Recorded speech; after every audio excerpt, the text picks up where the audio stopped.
charla de inicio de semestre de licenciaturas. Los saludo en nombre también de la directora Maristela Cardona, que fue quien organizó este evento y logró coordinar la agenda de Diego para que hoy esté con nosotros. La propia Maristela llega en cualquier momento, está también en clase de línea pedagógica, en prácticas, entonces está dejando todo listo para alcanzar a Diego. ¿Listo? Bueno, hoy nos acompaña nuestro invitado Diego Leal. Él es un referente en Colombia en temas de educación y tecnología. Ha estado vinculado a la Universidad de los Andes, al Ministerio de Educación Nacional y en este momento está en la Universidad EAFIT como director asociado del Centro Imaginar Futuros. Y su charla de hoy también tiene que ver con el futuro y el futuro de la enseñanza. Como han visto pues en la invitación, en las afiches de invitación, la charla de él para hoy se llama Explorando Futuros para la Enseñanza. Esperamos pues que le saquen mucho provecho, que le hagan muchas preguntas. Es una oportunidad importante de estar interactuando y conversando con un experto en estas materias. Entonces le damos la bienvenida a Diego. Saludamos también a nuestra decana que nos acompaña hoy. Me alegra mucho verlas, ¿cómo están? Y a profesores de otros cursos que están aquí, de la línea pedagógica también. Bienvenido Diego, buenos días. Muchas gracias. Y buenos días a todos, a todas. Que disclaimer inicial, desde ayer estoy un poco rojo, entonces espero que no se me vaya bajando la pila, pero vamos a ver qué hacemos, cómo nos va por el camino. Bueno, pues muchísimas gracias a todas las personas de ICESI por haber coordinado este espacio. Para mí es un gusto estar aquí desde 2013, estaba diciendo gente, no venía a ICESI y pues está espectacular, y además este espacio que entiendo que también es bastante reciente, este laboratorio de experimentación pedagógica, creo que es un buen lugar para tratar de imaginar cosas de futuro. Yo pues digamos, para arrancar quisiera invitarlos a ustedes a que en este rato se pongan unas gafas especiales, ¿vale?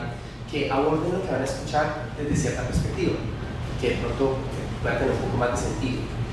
Les quisiera dar 3 preguntas que estén rondando en su cabeza permanentemente a lo largo de este rato. La primera es esta: ¿cómo puedo usar esto? Eso que voy a escuchar, ¿será que lo puedo usar de alguna manera? A nuestro cerebro le gusta pasar la acción. No solo el cerebro, sino el cuerpo.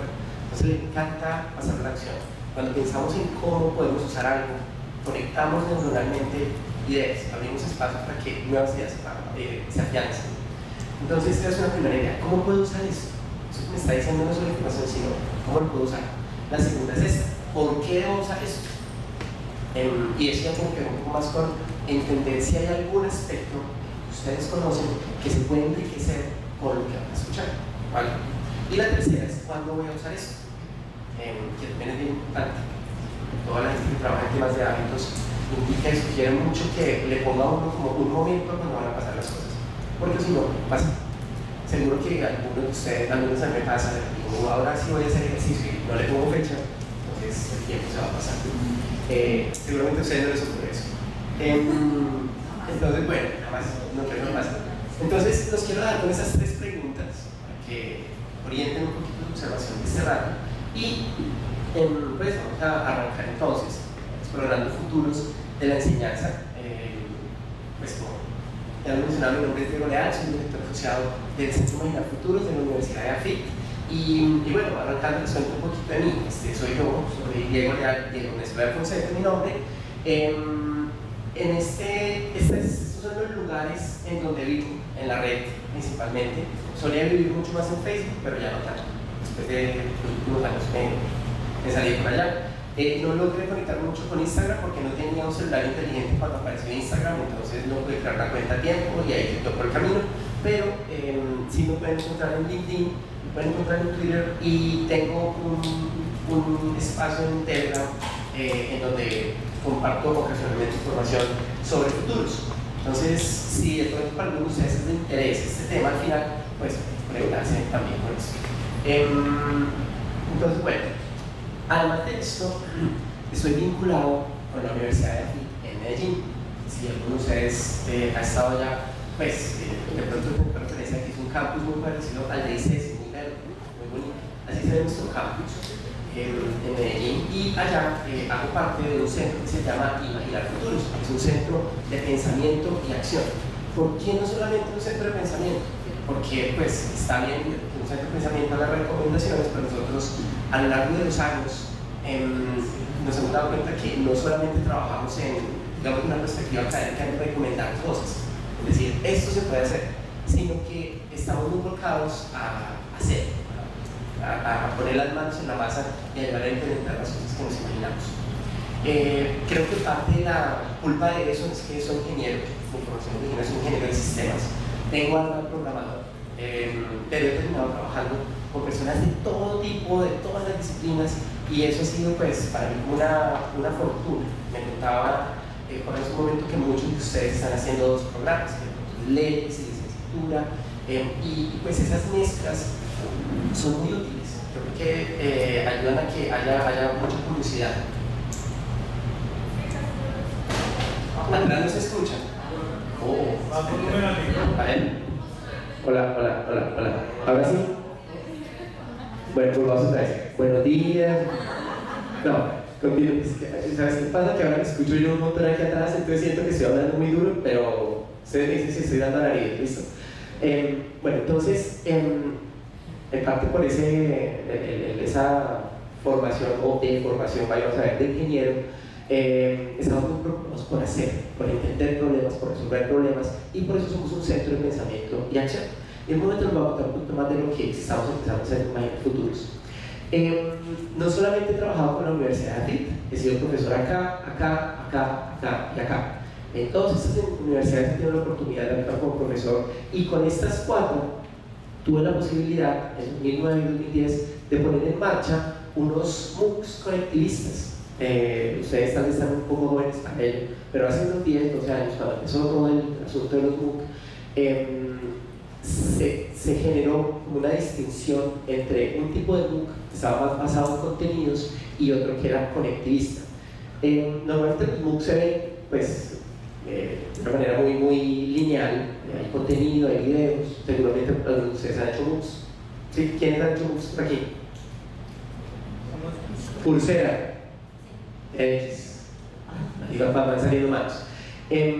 Y pues es mucho lo que uno aprende ahí. Me encanta Coursera porque aprendí un montón de cosas ahí sobre el tema de futuros. Hay unos cursos bien interesantes, cortos, pero muy chéveres, del Institute for the Future, si alguno de ustedes está interesado en estar allí. Pero pues suelen ser experiencias bastante lineales, que se ven así. Un MOOC conectivista, que fue lo que yo tuve la oportunidad de hacer por allá en 2009 y 2010, no se ve así, sino que es más un ejercicio de agregación de información distribuida, de preguntarse cómo hago yo para coger un montón de herramientas distintas y permitirle a cada persona conservar y tener su propio espacio en línea, e ir creando flujos de información que nos permitirán procesar en comunicación.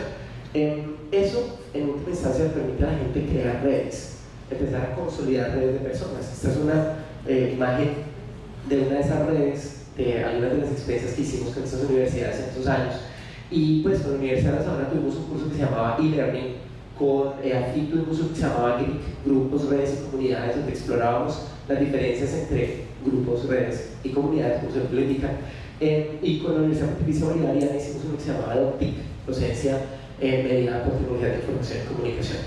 Y lo que planteamos ahí, dirán ustedes, ¿por qué los dibujo? Bueno, les quiero contar un poquito acerca de algunos convencimientos y algunas conclusiones que hemos ido teniendo en el pasado, antes de entrar de lleno en el tema que nos trae el día de hoy. Los dibujitos lo que representan son distintas aproximaciones narrativas para un curso. La idea no era poner temas a materiales, sino tratar de entender cómo se conectan los distintos temas y plantear ejercicios narrativos alrededor de eso. El punto de evolución de esas cosas las vivimos con la Universidad del Valle, con EAFIT, con la Universidad de CESO en Guadalajara y con el Colegio de las Cumbres de Argentina, una experiencia que se llamaba TRAI, tejiendo red de aprendizaje en línea. En esa experiencia tuvimos 9 facilitadores en 4 países, 600 personas conectadas, y esto era antes de que salieran los MOOCs de decenas de miles de personas.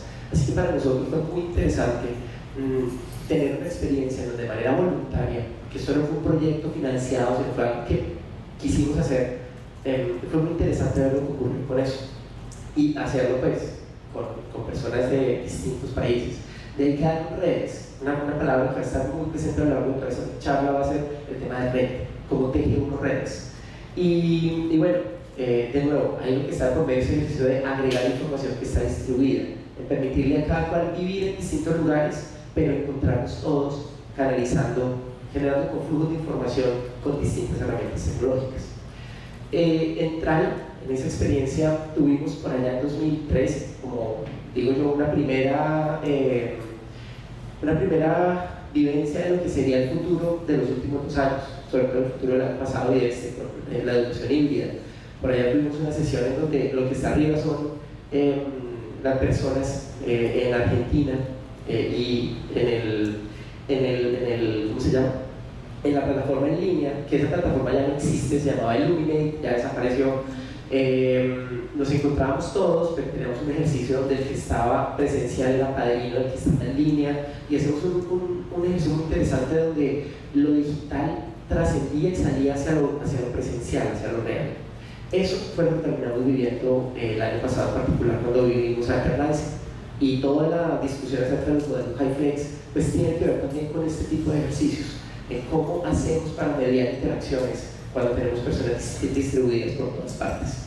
Con el plan Ceibal en Uruguay y con de la Secretaría de Educación de Itagüí tuvimos oportunidad de hacer otra cosa parecida que se llamaba ARTIC, era aprendizaje en red con uso de TIC. De nuevo una narración en donde la apuesta era invitar a profesores, ya no a estudiantes como ustedes, sino a profesores en servicio a crear digitalmente, crear con sus estudiantes, crear imagen, crear video, crear audio. Para muchos de ellos, esto en 2011, 2012, fue enfrentarse a cosas que jamás habían utilizado.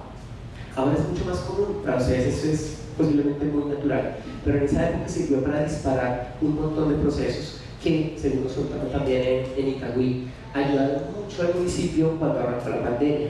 Cuando empezó la pandemia en 2020, muchos profesores de Itagüí volvieron sobre lo que habían hecho en 2012, 13, 14 y activaron mucho esa capacidad para atender la interacción con sus estudiantes a través de medios digitales. Entonces, esos son algunos ejemplos de las cosas en las que hemos trabajado, en las que he podido trabajar.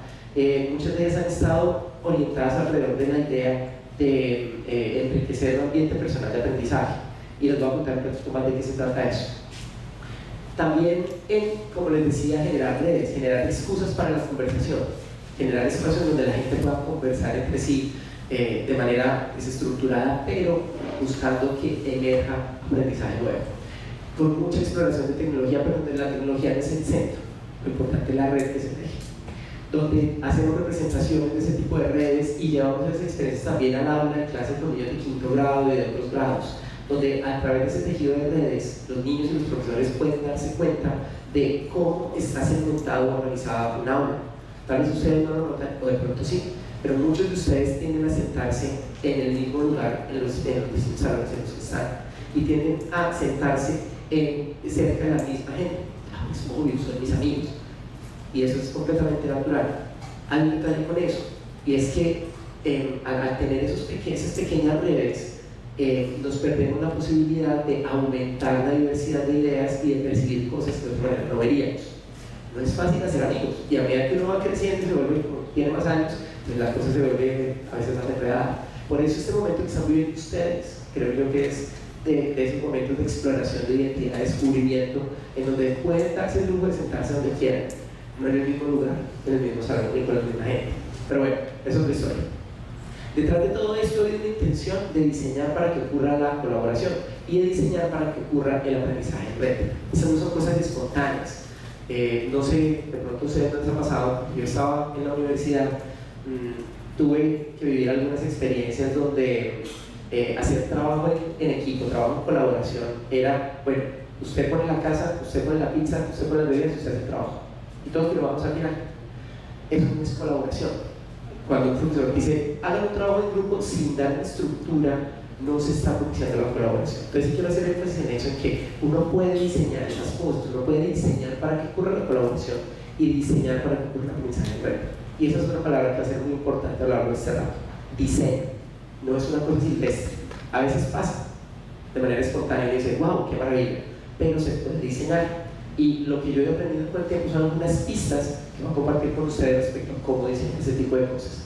Diseñar para que ocurra el aprendizaje emergente.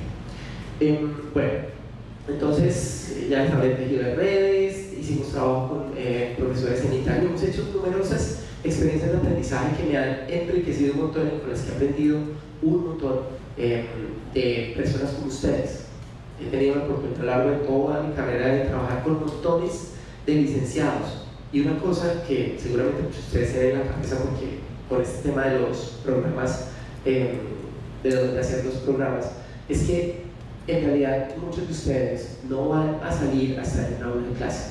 Algunos sí, pueden pasar mucho tiempo en el aula y está perfecto. Al menos en mi experiencia yo he tenido la oportunidad de trabajar con licenciados que cumplen roles importantes en el Ministerio de Educación, en las Secretarías de Educación, que tienen emprendimientos propios, que trabajan en proyectos de investigación. Hay un enorme espectro de trabajo en estos días en los cuales uno se puede hacer como docente.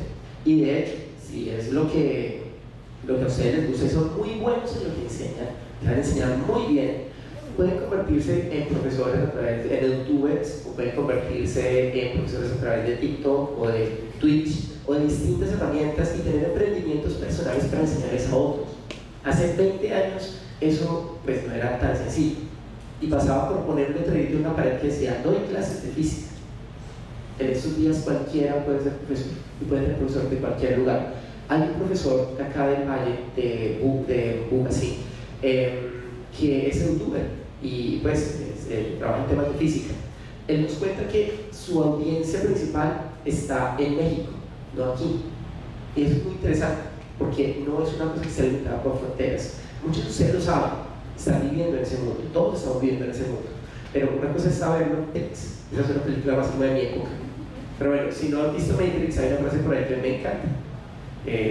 Morfeo le dice a Neo, ¿qué será eso? Hay una diferencia entre conocer el camino y caminar el camino. Una cosa es saber que esto se puede hacer, otra cosa es hacer. Entonces, estamos en un entorno lleno de posibilidades y bueno, el diseño, esto lleva a que la gente genere unos relatos interesantes. A mí me gusta compartir mucho de una profesora uruguaya, que decía que en algunas de estas experiencias de trabajo en línea, decía que había llegado a comprender el verdadero significado de trabajar en una comunidad de aprendizaje. Y que pues para ella era el beneficio más claro de la comunidad que había vivido y eso, que se había ido a plantar huertas orgánicas en comunidad hace algunos años. Entonces, para nosotros eso es muy llamativo porque a través de la tecnología, que a veces uno dice esto deshumaniza, nos fatiga, nos aleja, uno puede generar una sensación de comunidad, pero eso hay que diseñarlo. Y de esa misma manera, no solamente en línea, sino en sus espacios de aprendizaje, si los tienen o en sus espacios de trabajo en los que habiten, ustedes pueden también diseñar colaboración y diseñar aprendizaje en red. Como vamos a ver en un momento, aprender va a ser otra palabra decisiva para el futuro. Bueno, hay algunas pistas para pensar en aprender en red. Eso está en una conferencia que tuve la oportunidad de hacer para el Congreso de Innovación Educativa que en Monterrey hace algunos años. Entonces, si alguno está interesado, pues puede explorar en este código, en este QR o en este URL, esas pistas. Igual les voy a contar un poquito de eso en un momento. Entonces, bueno, ese es un poquito de lo que yo he tenido la oportunidad de hacer y lo que he aprendido hasta ahora. Pero antes de empezar, quiero contarles lo que hacemos desde EAFIT. En EAFIT estuve como director de un centro para la excelencia en el aprendizaje, donde tuvimos la oportunidad de desarrollar unos ejercicios muy bonitos en pandemia con profesores, donde tuvimos que responder, fuimos como la primera línea, por decirlo de alguna manera, de respuesta frente al tema de la pandemia con los profesores. 2 años de demasiado trabajo, mucho, estamos agotados, pero nos aprendimos muchísimo, nos dimos cuenta del potencial que tiene enriquecer los años de aprendizaje con tecnología. Y actualmente estamos en un centro que se llama Imaginar Futuros, y ahí hemos hecho, llevamos 1 año de existencia solamente, pero hace poco en julio tuvimos una cosa que se llama el Festival de Futuros, donde estuvimos haciendo como un ejercicio combinado entre discusiones académicas, talleres, experiencias, arte, explorando un poco cuáles van a ser esos futuros a los que nos vamos a enfrentar. Y parte de las conclusiones de ese evento son las que quiero compartir con ustedes el día de hoy. Hay algunas cosas que el Centro Imaginar Futuro está haciendo que podría ser para algunos de ustedes, entonces lo voy a contar un ratito un poco más. Por ejemplo, el ratito es ya. Estamos generando además una serie de newsletters, unos documentos cortos, donde recopilamos señales de futuro. ¿Qué es una señal de futuro? Algo que está ocurriendo hoy y que podría, de pronto, convertirse en un futuro deseable o no deseable hacia adelante. En 5 o 10 años puede ser mucho más predominante. Lo que hacemos, una de las cosas que hacemos en Humanity Futuros es dedicarnos a pescar esas señales. Somos observadores de señales. Y las compilamos, les damos un sentido y las organizamos en unos newsletters que están disponibles de manera gratuita para que quien quiera los pueda revisar. El primero de ellos, que publicamos en el mes de julio, habla acerca de la reivindicación de las emociones, de la importancia que está cobrando el tema socioemocional en los procesos de aprendizaje. Hay uno que está en camino sobre el aprendizaje adaptativo y otros más que están en cola. Así que ahí puede haber una información muy interesante si el tema de futuros de la educación les conecta con ustedes. Bueno, estamos también en línea, somos Imaginar Futuros en LinkedIn y en Twitter, y tenemos un sitio web y pues ahí hay mucha información si ustedes quieren conocer un poco más de lo que hacemos y cómo lo estamos haciendo.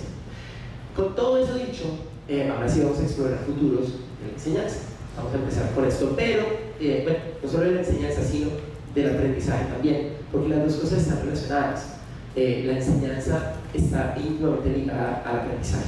Si exploramos cómo va a ser el futuro del aprendizaje, vamos a entender un poco más cómo tendrá que ser el futuro de la enseñanza o cómo podría ser.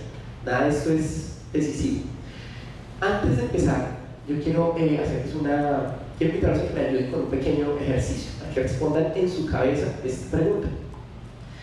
Si el futuro es un tiempo, es un momento en el que muchas o la mayoría de las cosas que ustedes conocen y que están en su vida son diferentes a como son hoy.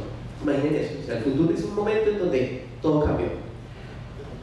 ¿Dentro de cuánto tiempo empieza el futuro? Esa es la pregunta que les quiero hacer. ¿Dentro de cuánto tiempo empieza el futuro? Pónganlo en años, meses, semanas, días. ¿Sí? ¿Listo? Ya tienen todos una respuesta. ¿Cuándo empieza el futuro? Todos ya tienen una respuesta. ¿Sí? Listo. Entonces, lo que vamos a hacer a continuación, va a pedir muy rápido que se pongan de pie cuando aparezca el número que está cercano a lo que ustedes creen. ¿Listo? Para que todos podamos ver cuándo empieza el futuro, cuándo creemos que empieza el futuro. Ojo, no hay respuestas buenas, respuestas malas. Nadie va a decir, uy, se ganó la tostadora. No hay premio para pegarle un número. Sino la idea es que veamos cómo lo entendemos. Alguien quiere tostadora. Entonces, ¿cuándo empieza el futuro?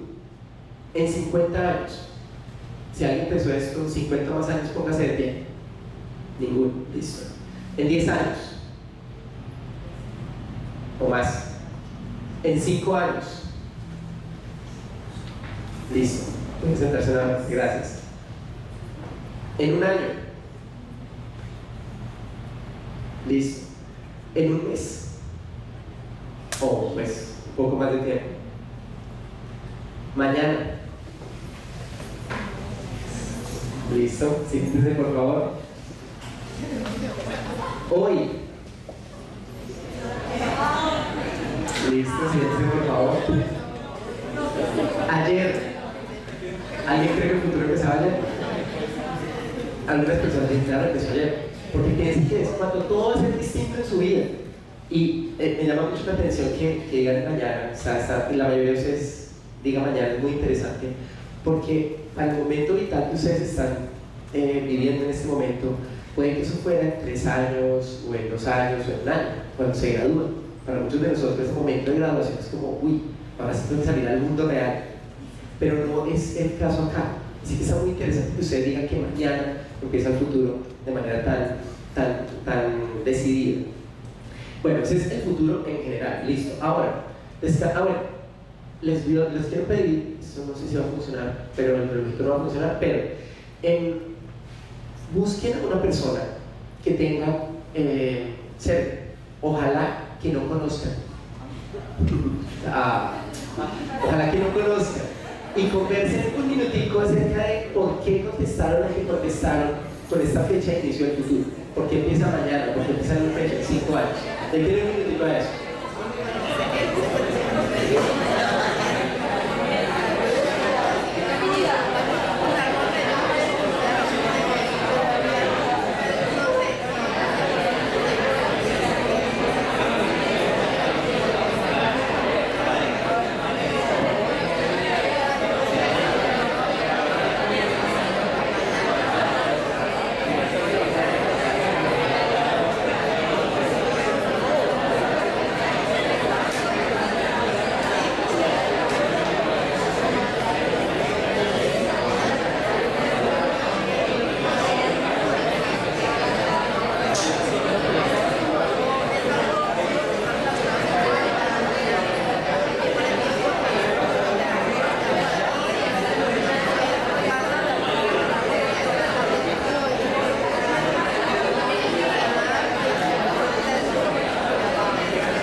Entonces, esas son rondas rápidas de conversación.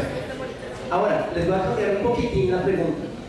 Si el futuro es un tiempo en el que muchas o la mayoría de las cosas van a ser diferentes a como son hoy, ¿dentro de cuánto tiempo empieza el futuro de la enseñanza? Piensen la respuesta. Aquí no se va a llamar un amigo de 50-50. ¿Listo? ¿Ya tienen todos un número en la cabeza? Entonces vamos a ver nuevamente. ¿Cuándo empieza el futuro de la enseñanza? En 50 años. Qué bueno que se levantó. Es como, en 10 años. En 5 años. ¿Listo? En un año. En un mes. Mañana. Hoy. ¿Listo? ¿Pueden sentarse? Ayer. ¿Alguien dijo ayer? No, bueno, hay muchas razones por las cuales esto ocurrió. ¿Sí? Ven que ya en la ronda anterior ustedes vieron de qué se trataba el ejercicio, vieron que la mayoría tendió hacia mañana u hoy, y entonces ya todos se están ubicando hacia donde vieron que iba la tendencia. Es distinta a la primera vez, eso es muy interesante también. Les voy a pedir nuevamente, pero esta vez ya no va a ser giren, sino pónganse de pie, busquen en el auditorio a una persona con la que no hayan hablado antes, búsquenla y conversen un minutito respecto a por qué contestaron eso que contestaron. ¿Sí? O quien no conozcan mucho, también se vale. Tienen una excusa para buscar a alguien a quien no conozcan. Aprovechen, pónganse de pie y conversen respecto a cuándo empieza el futuro de la enseñanza, por qué empieza hoy. Pero usted estaba desaparecida. ¿Qué ha pasado?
¿Listos? Bueno, les pregunto, ¿quiénes de ustedes conversaron con alguien a quien no conocían o con no hablan mucho? ¿Quiénes de ustedes conversaron con alguien a quien no conocían o con quien no conversan mucho? Súper. Esa persona que ustedes acaban de hacer es generar una nueva conexión, ¿sí? Una nueva conexión con otra persona. Que sí. Y esa conexión puede ser interesante, puede ser próspera o no, pero de eso se trata en parte ese ejercicio de aprender, de propiciar conversaciones. ¿Vale? Miren que fue algo tan sencillo como levántese, busca a alguien a quien no conozca y converse, y luego uno puede seguir alimentando esas cosas. Entonces, bueno, nuestro proyecto funcionó, y ahora sí quiero empezar planteando como pregunta esto del futuro de la enseñanza, ya entrando de lleno en nuestra conversación. Vamos a ver si también se empieza hoy. Cuando uno piensa en el futuro, al menos mi generación, digo yo, tiene ciertos imaginarios muy fuertes respecto al futuro. No sé ustedes dirán, este señor como quien no conecta. Pero, por ejemplo, esta es una imagen de nuestro futuro, lo que nosotros imaginamos que va a ser el futuro. Autos voladores, empleados robots, carros que se volvían maletas. Nada de eso ha llegado a ocurrir. Otro futuro que a veces nos imaginamos es este. Y este futuro nos inquieta mucho. Entonces, cada vez que aparece una noticia sobre un ingeniero de Google dice que cree que tal algoritmo de inteligencia artificial es consciente, no es como, ahora aquí fue, terminé, está en talema. Y efectivamente, pues, tiene que anunciar mucha gente. Pero el futuro no es ni tan prometedor ni tan negro. Es una mezcla de las dos cosas. También hay imágenes como esta, la serie está de Divergente, donde hay un futuro oscuro, el mismo Maze Runner y esas cosas, donde hay una cosa posapocalíptica y entonces son los jóvenes que tienen que luchar contra el sistema, con una narrativa muy interesante también de nuestra época actual, pero en donde pues, los futuros son caídos, o sea, todo está desolado, como que no hay un futuro brillante. Si ustedes comparan esto con los supersónicos, pues es que estaba en los 60s o 70s creíamos que iba a ser maravilloso, pero el futuro tiene mucho de todo. Estamos como lo pone Charles Dickens en Una historia de ciudades, es el mejor de los tiempos, es el peor de los tiempos al mismo tiempo. Estas eran las primeras imágenes del futuro del aula. El aula del futuro hace unos años se veía así, hace como 10 años. Yo no sé si algún día veremos un aula del futuro o un aula así, con estos tableros que son una única pantalla de un lado al otro, pues con una serie de infraestructura que a partir del trabajo que nosotros hemos podido realizar a nivel nacional, pues vemos que llegar allá va a ser muy difícil. Y también queda la duda de que se hable de llegar allá. Así que hay futuros e imágenes de futuro que no terminan por ser reales. Esa es otra imagen de un futuro que vivimos, de una señal de futuro que vivimos en los últimos años. Que no, seguro a ninguno de ustedes le pasó.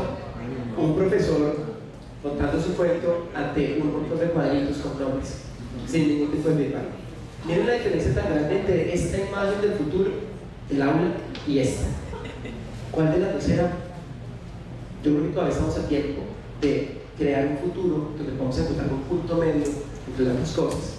Hay unas imágenes del futuro mucho más desgarradoras. Por ejemplo, el artículo del New York Times que salió el año pasado respecto a la crisis de aprendizaje en Latinoamérica, que usaba como ejemplo la historia de una familia de Soacha, un municipio cerca de Bogotá, y donde pues de manera muy dura contaba lo que no estaba viviendo el aprendizaje de una familia que no tenía dispositivos, que si tenía un dispositivo tenía que usarlo entre 3 o 4 personas, en donde no había conectividad, donde la mamá estaba desesperada por que sus hijos tuvieran un futuro mejor a través de la educación, y en donde lo que estaba viendo es que sus hijos ni siquiera podían conectarse para seguir conectados pues no podían estar conectados con su proceso de aprendizaje, o donde cosas como a la niña le prestaron una tableta para que siguiera estudiando y se le rompió la tableta, la niña dice, yo no vuelvo porque me la van a cobrar, y si nos la cobran no tenemos plata para pagarla, entonces yo prefiero no volver al colegio.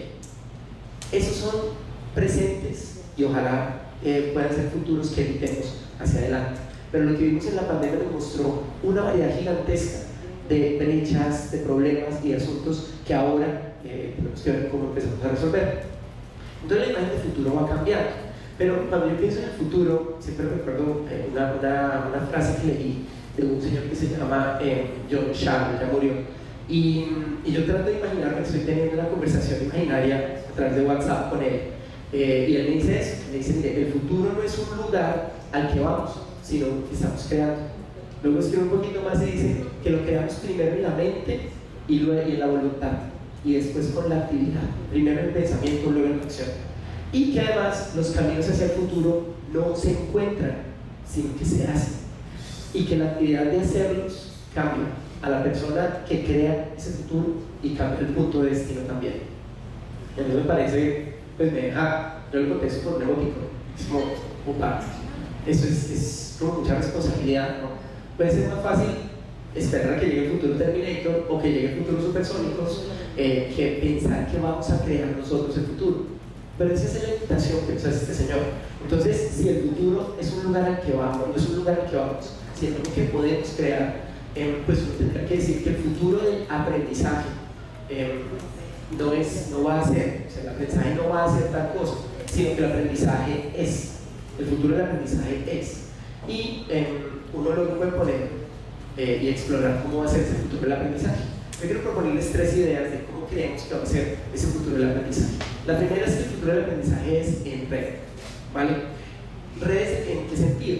Redes de personas en primera instancia, donde este tipo de ejercicios de mapeo, de visibilizar cómo son las redes, cómo nos encontramos con otros, de propiciar encuentros entre personas que se ven distinto, piensan distinto, se vuelven súper importantes, donde lograr convocar no solamente a personas de distintos convencimientos, de distintas ideologías o tendencias, sino en múltiples generaciones, se vuelve importante.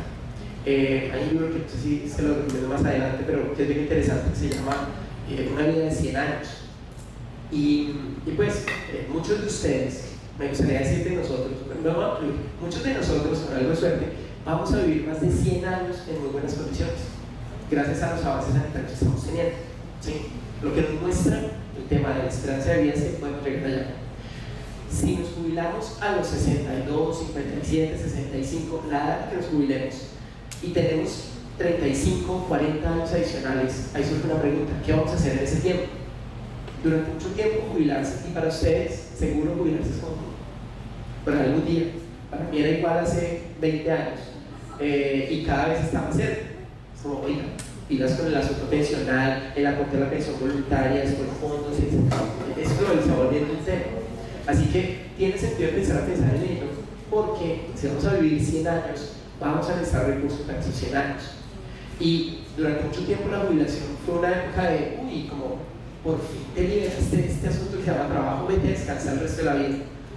Pero, por un lado, hay una noticia reciente de Guardian que muestra que en Reino Unido las personas jubiladas se están volviendo al mercado laboral. ¿Por qué? Pues porque la plata de la pensión no alcanza y hay una crisis económica que está aumentando el costo de vida.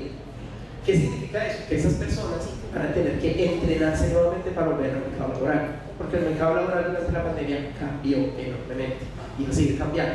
Entonces, va a ser necesario aprender a lo largo de la vida, pero no debe ser un asunto de sobrevivencia. Digo yo, que quieres estar 35 años descansando. Si uno tiene 35 años disponibles, ¿cómo puede hacer un mundo mejor? ¿Cómo puede crear un mejor futuro? ¿Cómo podemos sacarle provecho a una vida de 100 años? Esa es como la pregunta que va quedando por aquí. Y tiene que ver mucho con ese encuentro entre generaciones. Nuestros sistemas normalmente han estado muy segmentados. Educación básica es hasta cierta edad, luego la educación superior de pregrado es de tal edad, tal otra edad, y como que no hay mezclas por allí. Qué bueno empezar a ver, como ya lo estamos viendo en muchas instituciones, adultos mayores que vuelven a hacer un pregrado y que eso se entienda como un asunto natural, que la conversación entre el que ya recorrió un camino vital y puede traer un montón de lecciones sea completamente natural y transparente, con un grupo de personas mucho más jóvenes que están empezando a recorrer sus propios caminos. Entonces, ese encuentro intergeneracional y esas redes van a ser muy importantes para el futuro. La conversación alrededor de temas y alrededor de solucionar problemas va a ser igualmente importante. Si bien la inteligencia artificial ha avanzado enormemente en muchísimos aspectos, de momento la creatividad y la imaginación todavía son un terreno humano, ¿sí? Mientras que en eso lo contrario no hay ninguna máquina que esté imaginando cosas. Nosotros podemos imaginar futuros y llevarlos a la realidad. Así que el encontrarse con otros para resolver problemas, para encontrar futuros posibles va a seguir siendo importante, sea presencialmente o sea con mediaciones tecnológicas. Esto posiblemente va a ser un futuro que muchos de ustedes se van a encontrar si son profesores universitarios o de bachillerato. Cuando ustedes salgan a ejercer, si ejercen como profesores, van a encontrarse eso, porque después de la pandemia, la expectativa de poder conectarse desde cualquier lugar, a cualquier hora, aumentó enormemente. Obviamente, a nosotros nos tocó un momento muy difícil porque las condiciones de conectividad y infraestructura no dan. Esta familia de Soacha probablemente hay alguien que salir. Esta familia de Soacha, probablemente estos niños no lograron entender ni descubrir el potencial que tiene la tecnología para aprender, porque no tenían dispositivo. Pero del otro extremo, está quienes tenemos montones de dispositivos y tampoco estamos entendiendo el potencial que tienen para nuestro aprendizaje. Eso tiene que ver mucho con la manera como están diseñadas las aplicaciones, con mecanismos de vigilancia tecnológica, estudios de comportamiento del consumidor, un montón de fuerzas están en juego.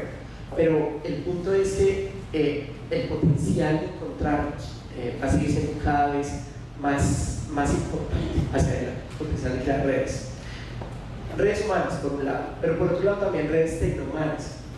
¿Qué son redes tecnohumanas? Pues eso tiene que ver con cómo colaboran las máquinas con los humanos.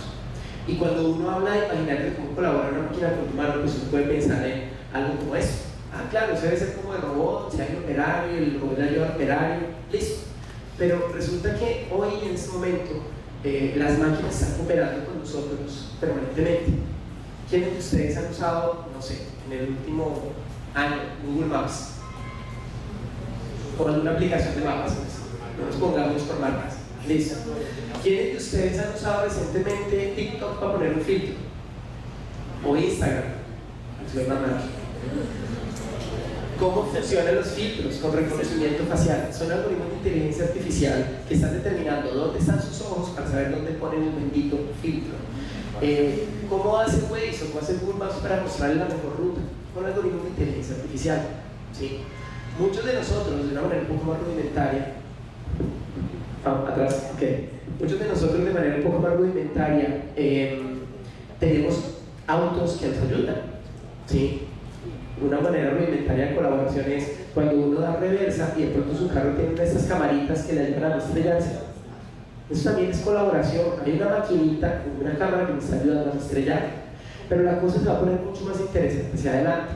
No se trata solamente de colaboración de robots, sino de otro tipo de mecanismos de colaboración. Por ejemplo, Google Translator. Si alguno de ustedes ha usado Google Translator o la herramienta de traducción de Word, bueno, entonces ustedes como lo ven, pero en mi caso, yo vengo de una época en la que primero le tocaba uno con el diccionario inglés-español a papel, pues, imagínense, qué locura. Y también vengo de una época en la que Google Translator traducía mal, traducía unas cosas, pero esto que hace muy pocos años la calidad de la traducción aumentó de una manera brutal. Es impresionante lo que uno puede ver en estos días. ¿Por qué es importante eso para mí como individuo? Bueno, pues porque resulta que en China están pasando muchísimas cosas con el tema de inteligencia artificial y resulta que los medios occidentales no logran pescar todo lo que está pasando. ¿Para qué me sirve Google Translator? Para entrar páginas escritas en chino, traducir y poder entender qué está ocurriendo. Es una tecnología que todavía está madurando, pero es colaboración. Solo para traducción, listo.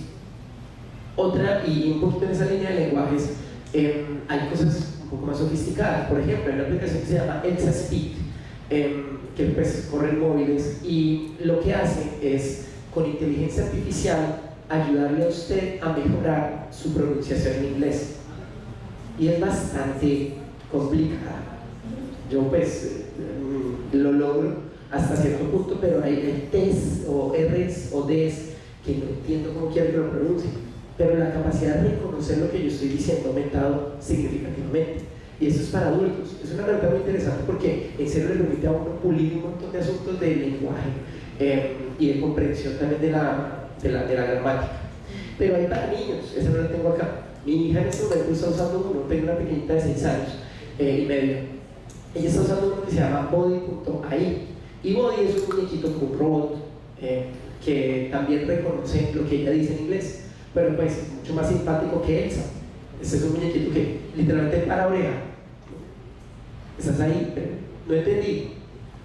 Y está reconociendo lo que la persona dice, ayudándole a pulir cómo dice lo que dice y también ayudándole a enriquecer vocabulario. Para eso hay una inteligencia artificial. Así que ese es otro espacio de colaboración entre humanos y máquinas para aprender. Otro como Matific, este es de matemáticas, también para pequeñitos. Matific también tiene interfaces para profesores y lo que hace es proponer problemas de matemáticas que se van complejizando según el desempeño del estudiante y que le permite profundizar en sus puntos débiles. El profesor va a asignar trabajos, pero el algoritmo mismo va orientando al estudiante. Esto es para primaria hasta cierto punto. Y resulta que es para primaria porque en secundaria y en universidad es mucho más difícil para una máquina contestar problemas bien. Para poder generar un problema, la máquina tiene que ser capaz de resolverlo antes. Eso es muy complicado. Entonces, por eso que uno encuentra muchas cosas de matemáticas para pequeñitos, pero para más grandes.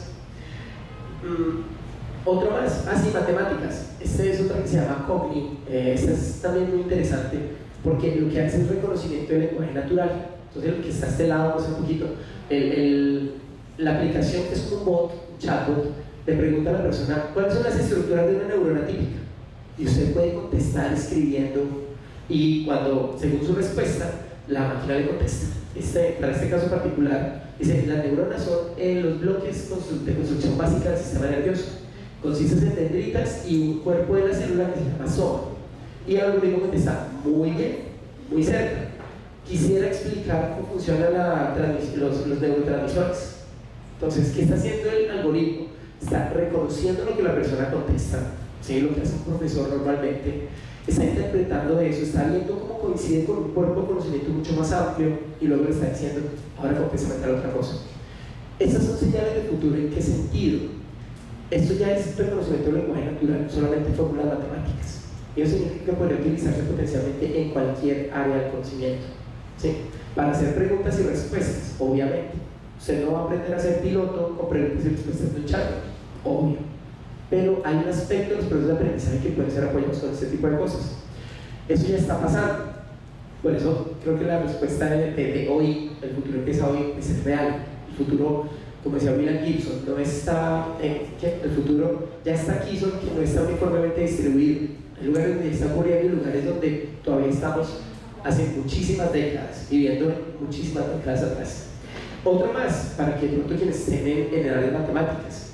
Este es súper interesante porque le ayuda a un profesor a calificar. Ustedes de pronto para quienes son profesores en ejercicio en este momento, habrán vivido alguna vez esa sensación de: Dios mío, ¿cuándo voy a terminar de calificar todo esto? Y si usted es un profesor de matemáticas, si usted es un profesor de cálculo, póngale, que tiene 100 estudiantes, pues usted, o 50, ustedes están en problemas serios. Resulta que hay estudios que muestran que los primeros parciales, los primeros exámenes que el profesor corrige, tienen un feedback buenísimo. Mira, pilas con esto, otro, cuidado con aquello, no sé qué. Y cuando van analizando, usted llega al 50, es como: mira, ay no, como le fue, chao. Porque es que 50 veces son muchas veces. Y a cualquier humano le cuesta trabajo. ¿Qué hace esta plataforma? Puede escanear y puede reconocer las fórmulas que escriben los estudiantes. Y el profesor empieza calificando el primero, como lo haría en papel, señalando problemas, donde hay errores, etc. ¿Qué hace el algoritmo? Va identificando cuáles son los patrones de error que el profesor está identificando. Y los va identificando en el resto de exámenes. De esa manera, cuando el profesor llega al 50, pues ya la mayoría del asunto de la revisión está hecha. Y lo que la máquina hace es decirle: mira, me encontré estas cosas, ¿están bien o están mal? Entonces ya puede hacer una revisión rápida y el algoritmo puede hacer una retroalimentación igual para todo el mundo, diciendo: tuviste un problema conceptual acá, pilas con esto, en fin. Solamente lo conocemos de momento para matemáticas, pero es una promesa muy interesante. Miren que no se trata de que el profesor será sustituido por un computador, que es también una angustia que aparece por el tema de la inteligencia artificial, sino que podemos colaborar. Si hay cosas que usted puede automatizar, no querría automatizarlas, bueno, hay que automatizar todo, pero si podemos automatizar algunas cosas, tendría sentido hacerlo, y este es un ejemplo de eso. Hay otro que puede ser interesante para ustedes, algunos de ustedes, que se llama Elicit. No sé si alguno de pronto lo conoce. Esta la encontré hace poco y resulta que es un servicio el cual es gratuito. Usted entra y es un algoritmo que revisa papers. ¿Qué significa eso? Usted está haciendo búsqueda bibliográfica para alguna pregunta de investigación, usted entra ahí por su pregunta de investigación y el algoritmo le saca no solamente la lista de papers que tiene que ver con eso, realizada por fecha o por algún criterio, sino que además le saca un pequeño resumen del abstract, o para que usted sepa si quiere leerlo o no.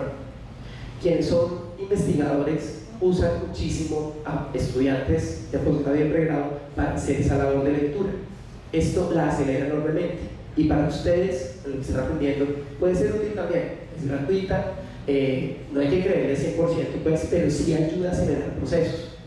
Entonces, estos son el tipo de ejemplos de un mundo de redes tecnohumanas, donde la nube y donde la tecnología es mejor y hacer mejor lo que estamos haciendo. Y hay promesas adicionales en relación con eso. Por ejemplo, esto es reciente, del mes anterior, algoritmos de inteligencia artificial que tienen ya capacidad, modelos de inteligencia artificial que tienen la capacidad de identificar moléculas para hacer medicamentos de manera más rápida. Cuando empezó el COVID, la única referencia que nosotros teníamos recientemente del tiempo que llevaba a desarrollar una vacuna era el SIDA. Y el SIDA apareció por allá en los 80s y todavía no había una vacuna. Pero pues, como que la sensación fue, si aparece un bicho nuevo, no vamos a tener la capacidad para generar una vacuna tan rápido. Lo del COVID es una cosa excepcional, más allá de pues obviamente todas las muertes que ocurrieron. Poder generar una vacuna en un año, obviamente depende de haber avanzado un montón en temas de investigación y un montón de cosas, pero no se imaginan ustedes lo único y lo increíble que es eso. La creación de drogas nuevas lleva muchísimo esfuerzo, muchísimos recursos y lleva muchísimos caminos que pues tienen sentido finalmente. Así que este tipo de algoritmos puede ayudar a generar medicamentos más rápido. Eso significa que ante nuevas infecciones, ante nuevos contagios, podremos responder más rápido ante este tipo de soportes. Recuerdan que les dije que en matemáticas, pues para niños funcionaba bien, pero para universidad no tanto. Hay un paper también reciente, este mes, de MIT, donde presentan un algoritmo que es capaz de responder preguntas de nivel universitario de matemáticas, de cálculo. Y ojo, porque es chévere el algoritmo. Es que resulta que cuando usted tiene un algoritmo que puede responder, también tiene un algoritmo que puede explicar y que puede generar preguntas. ¿Cuánto tiempo gastamos los profesores generando preguntas para los exámenes? Eso es de no acabar, eso es muchísimo tiempo. Y luego está todo el asunto de pero si entonces se copia y el examen se filtró y todas esas cosas es parte de los asuntos de integridad académica. Esto es una posibilidad de que los problemas estén generados a la medida y a la necesidad de cada estudiante. Ya está, digamos, hay un algoritmo que puede hacerlo, no hay producto, pero para allá va la cosa. Así que lo que tenemos es una imagen de un futuro en donde va a haber una gran colaboración entre humanos y máquinas. Una pregunta que yo les hago ahí, les quisiera dejar es, bueno, una cosa que nos parece a nosotros muy importante. No se trata de ser usuario de todo, pero si ustedes son conscientes de las cosas que existen y que van apareciendo, posiblemente van a poder ahorrar un montón de tiempo. Entonces, nosotros estamos en esa tarea de explorar señales y buscar cosas. Si para algunos de ustedes es interesante eso, ahí es donde cobra sentido pues seguirnos, estar en contacto. Chévere si nos siguen, pero sobre todo porque estamos buscando el ejercicio de buscar señales de futuro permanentemente.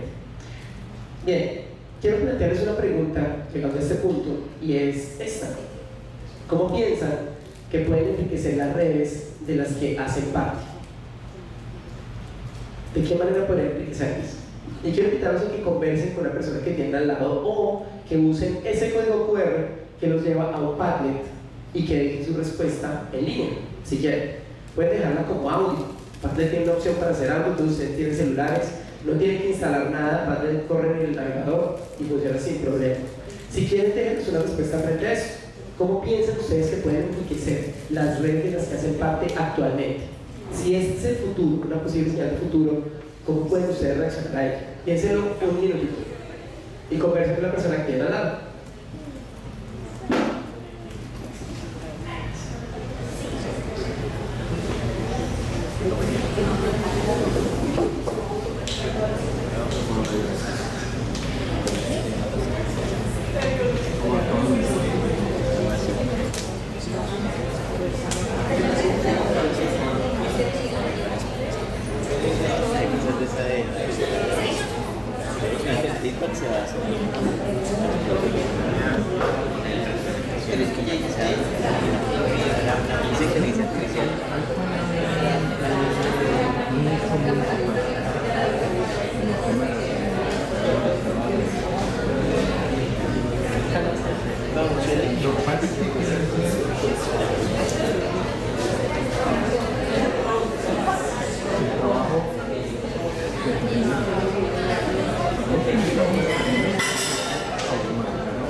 Listos, vamos a continuar entonces. Ahora estamos en la pila. Un par de personas compartieron ideas, por ejemplo, compartiendo con otros los recursos que han sido útiles en mi red más próxima. Esa es una buena forma de hacerlo, y ayudar a enriquecer la de los demás, obviamente. Crear espacios de socialización en los que se puedan compartir diversos recursos y experiencias, publicando contenido que pueda ser de ayuda para otras personas, no compartir noticias falsas o desinformación. Buenísimo. Y otro, otro que dice que creo que es necesario involucrar conversaciones reflexivas sobre los desafíos reales como futuros docentes. La conversación, los recursos, todo eso ayuda a enriquecer la red, pero piensen siempre en conexión. ¿Con quién se pueden conectar? ¿Con qué se pueden conectar? ¿Con qué ideas? Porque uno también se conecta con ideas. Aquí, de pronto, alguno de ustedes a lo largo de esta charla se conecta con alguna idea y luego resulta interesante, empieza a profundizar en ella. Eso son formas de enriquecer sus redes. Bien. Yo ahí les cuento nuevamente que en el Centro de Imaginar Futuros estamos en ese ejercicio de exploración del futuro y de contar de una forma fácil de entender qué significan esos futuros. Entonces, nuevamente, si para algunos les interesa estar un poco al tanto de lo que está pasando con eso, bienvenidos. Segunda idea sobre el futuro. El futuro del aprendizaje es adaptación. ¿Qué significa eso? Que estamos entrando a una época de identidades fluidas, y no solamente desde el punto de vista de género o de orientación sexual o de género, no solamente desde ese punto de vista, sino desde el punto de vista vital, desde las exploraciones que hacemos. Significa que estamos pasando de una experiencia que tiene un inicio y un fin definidos, con unos requisitos limitados, que es lo que normalmente uno vive en un currículo. Por más flexible que sea, hay una experiencia que tiene un inicio y un fin. Usted se graduó tal día y se fue, y volvió al posgrado y se fue. Estamos pasando de eso a una cosa que parece más como bucles, a oportunidades de aprendizaje a lo largo de la vida, con momentos de reconexión y de deflexión personal. Lo que significa el bucle es que usted podrá ir a hacer una exploración y regresar a la universidad de pronto, y tal vez allí encontrar gente con la que pueda hacer un emprendimiento distinto y empezar otro ciclo, otro bucle diferente, que de pronto era similar al anterior, pero ya no necesariamente en la lógica de especialización, maestría, doctorado, sino con una lógica diferente. Hay un documento de hace algunos años que es súper interesante, que no puedo dejar de recomendarles, que es una edición que hizo la Universidad de Stanford, se llama Stanford 2025. Si ustedes buscan eso, van a encontrar el rastro de un ejercicio muy interesante que hizo la universidad y que apunta en esta línea.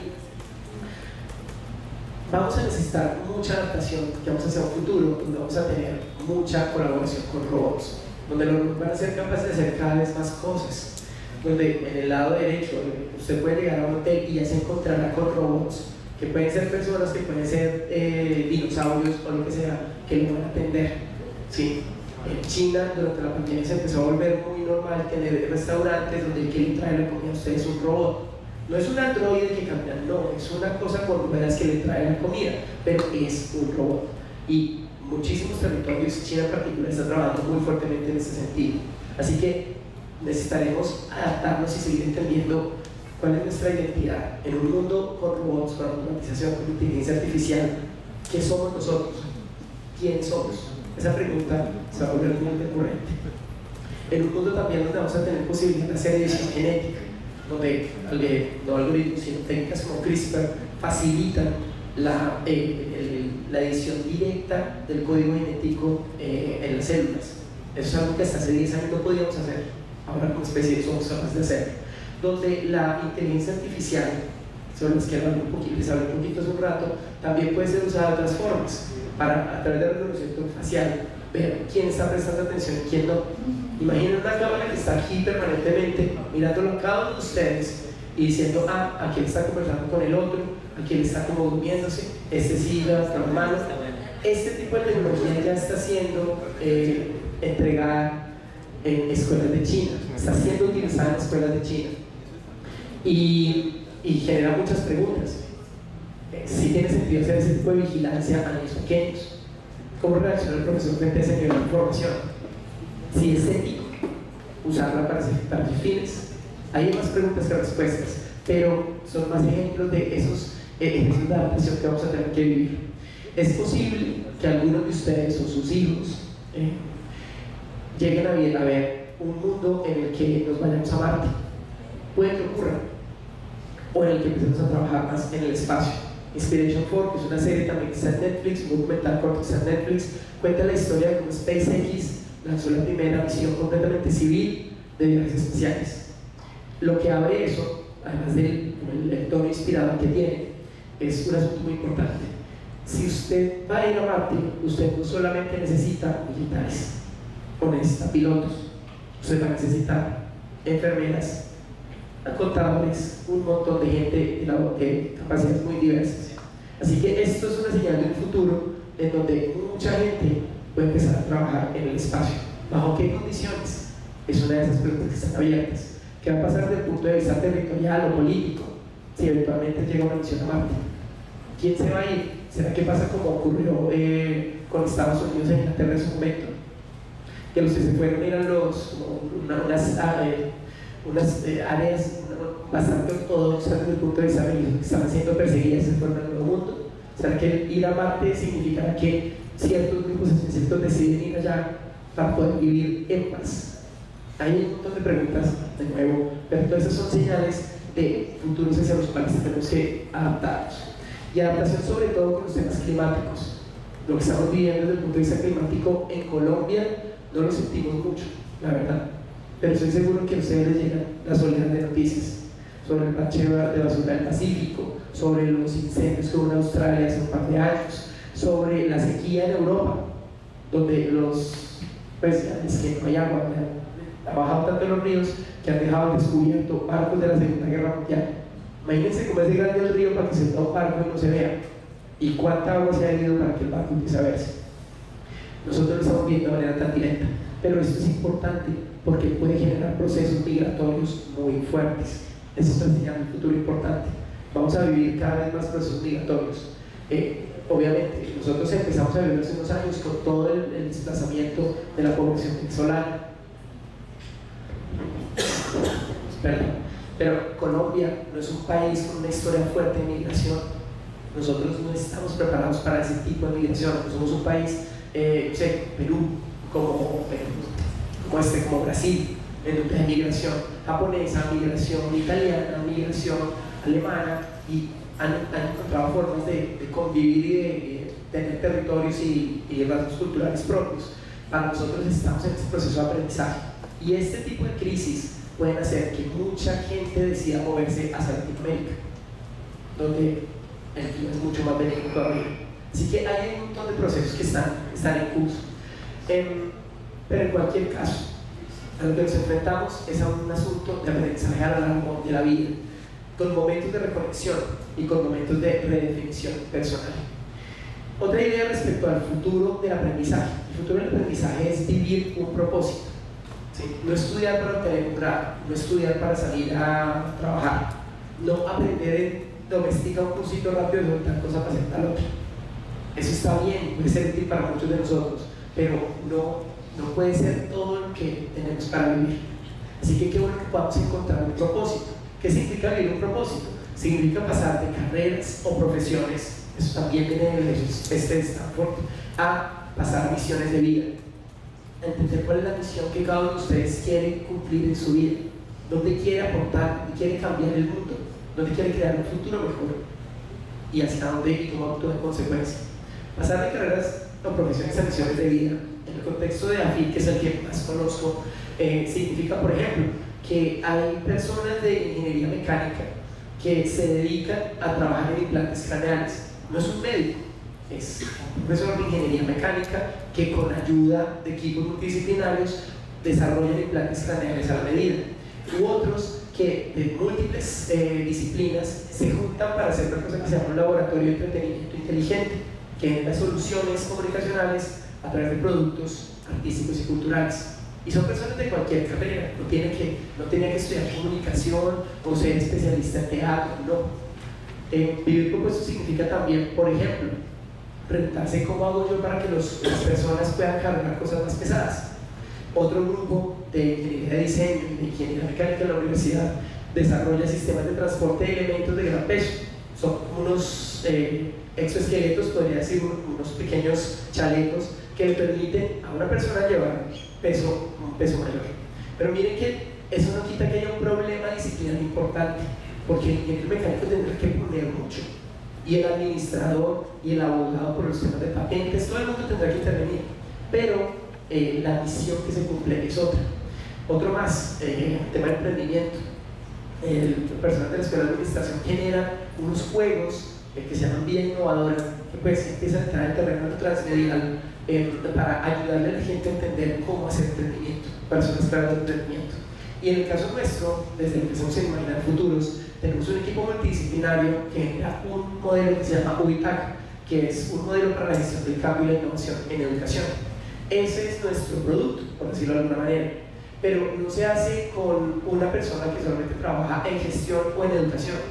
Ingenieros de sistemas, diseñadores, comunicadores sociales, licenciados,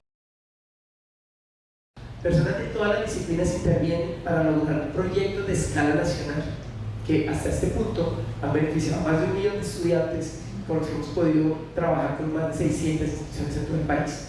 Esas escalas solo se logran en conjunto, trabajando en red y viviendo un propósito, no una obligación. Entonces, posiblemente a lo largo de la vida, no solo la de ustedes, que están un poco más jóvenes, sino la de todos, tendremos que redefinir nuestro propósito y preguntarnos por qué es que estoy haciendo lo que estoy haciendo. Eso también es muy normal. No se han oído hablar de la crisis de la mediana edad, la crisis de los 40, que tenemos un poco más de años, está por ahí, o los papás, también puede ser. Son fenómenos psicológicos normales, pero estamos en un punto de la historia donde eso se exacerba, donde eso va a pasar mucho más, porque están cambiando muchas cosas muy rápido. Entonces quiero preguntarles eso: ¿cuál es el propósito que están viviendo?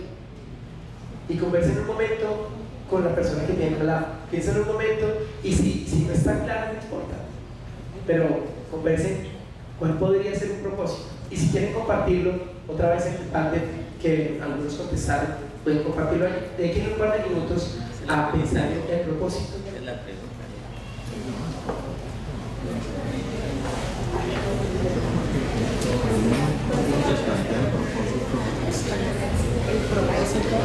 De una manera temporal.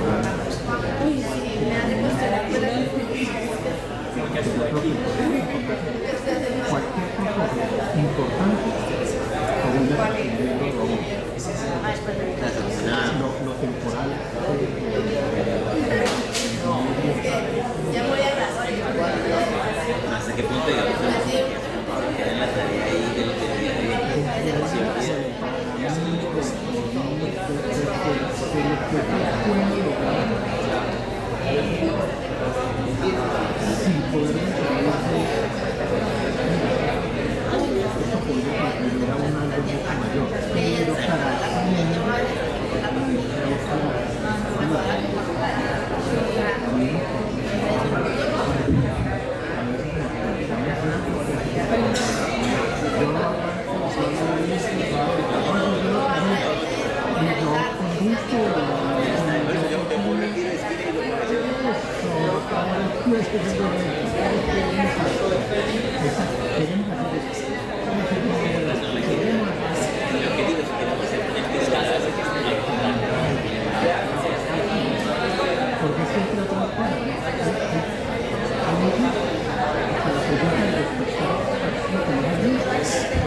Bien, continuamos. Miren que esta pregunta de propósito pues es mucho más difícil. Esta se parece más a la conversación de cafetería, con el almuerzo, por la tarde tomándose una cerveza. Es una conversación de ese tipo, no de la mitad de una charla. Pero lo que quiero dejar es algunas excusas de conversación, que después de esto ustedes no se van a centrar, sí, hay que hacer esto, no. ¿Cómo vamos a actuar frente a todo esto? ¿Qué significa? Eso es como la pregunta más importante que hay detrás de todo este asunto. Así que no hay que resolverla ya, y a veces puede que les lleve años enteros resolverla, pero seguir pensando en ella es importante. Entonces, 3 ideas: el futuro del aprendizaje es en red, es adaptación y es vivir un propósito. Y lo que yo quiero proponerles es que si la enseñanza y el aprendizaje están íntimamente ligados, el futuro de la enseñanza es en red, es adaptación y es vivir un propósito. Si ustedes, me voy a volver hacia arriba, si ustedes logran vivir como profesores, como docentes, o en lo que sea que estén haciendo en sus vidas profesionales, ustedes logran vivir un propósito, van a vivir con entusiasmo, van a vivir con curiosidad, van a vivir con mucha pasión, y eso se siente. No hay nada más chévere, y seguro ustedes lo han visto, que tener a un profesor entusiasmado, que tener un profesor que siente y cree lo que está diciendo. Seguro a ustedes no les ha pasado, pero yo puedo recordar claramente al profesor de mi universidad que llegaba a leer las diapositivas. Eso lo recuerdo perfectamente, porque siempre me dije, no quiero ser así. Qué bueno poder tener ese propósito y estar conectados con eso. Qué bueno poder adaptarse. Sus estudiantes van a cambiar, van a ser cada vez más diferentes, tanto como ustedes son diferentes a lo que nosotros vivimos. ¿Vale? Y es normal, toda gente se va cambiando. Eso significa que tenemos que adaptarnos cada vez más. Para algunos de nosotros es más complejo adaptarse, por razones neuronales, por razones psicológicas, por razones personales, pero tener presente que el mundo está cambiando y que no es ni bueno ni malo, siempre tenemos que entender cómo nos movemos en él, va a ser clave en términos de adaptación. Y finalmente, cada uno de ustedes como individuos va a tener, ya como profesor, como profesional, que construir redes. Lo que están haciendo en este momento, en su semestre, a lo largo de su carrera, es construir redes, solo que a veces uno no se da cuenta. Es una cosa muy silvestre. Entonces uno ya con más años termina trabajando con los amigos, llamando a los amigos, llamando a aquel, al otro. Si ustedes pueden ampliar en este momento sus redes e incluir más gente, más ideas y más posibilidades, eso les va a generar a ustedes ventajas diferenciales hacia adelante. Les va a permitir ver problemas que otra gente no ve y les va a permitir imaginar soluciones que otra gente no puede imaginar. Así que esas tres ideas, pienso yo, son importantísimas al momento de vincularnos a una labor docente, a explorar esos futuros para la enseñanza. Ahora, ¿con quién? ¿Quién hace esto? Pues lo hacemos todos nosotros. Cada uno de nosotros tiene la responsabilidad de hacer esto. Eso va a significar activar nuestros cerebros, ¿sí? Poner nuestros cerebros en un ejercicio de exploración y de crecimiento permanente, pero también activar nuestras redes, nuestras comunidades, nuestras tribus, si se quiere.